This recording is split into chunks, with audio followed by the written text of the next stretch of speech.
We are adding this hexagon tile to the bathroom wall. And as you can see, I've got to cut a half circle in this, and I do not have any circular saws for the drill to cut this easily, so we're going to have to cut it little by little.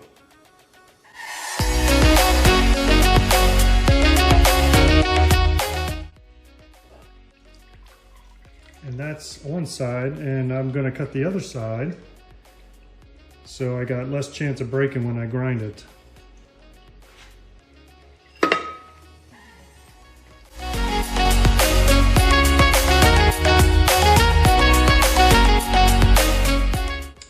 And there we go. Nice little pretty clean cut that will be covered up by the light, but came out pretty good.